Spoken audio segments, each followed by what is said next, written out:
Lalu terakhir di Sapa Indonesia Pagi ada informasi jelang perayaan Imlek 2577 warga keturunan Tionghoa di kota Makassar, Sulawesi Selatan menggelar ritual pembersihan rupang Dewa-Dewi di Kelenteng Siangma. Pengurus Kelenteng Siangma di kota Makassar, Sulawesi Selatan menggelar ritual pencucian atau pembersihan rupang Dewa-Dewi. Tradisi ini diyakini bermakna pembersihan hati, fisik, mental, dan nurani manusia jelang tahun baru.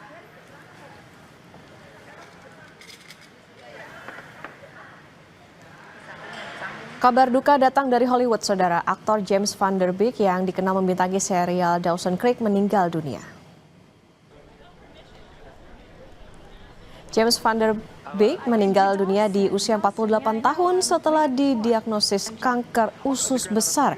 Ia didiagnosis mengidap penyakit tersebut pada pertengahan 2023, namun baru mengumumkan kabar tersebut setahun setelahnya di tahun 2024.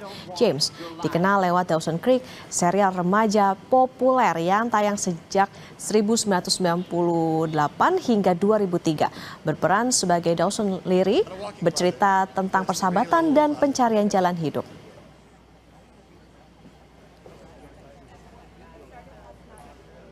Informasi tadi sekaligus mengakhiri Sapa Indonesia Pagi hari ini. Akhir kata saya Yan Rahman. Dan saya Putri Oktaviani, terima kasih, sampai jumpa.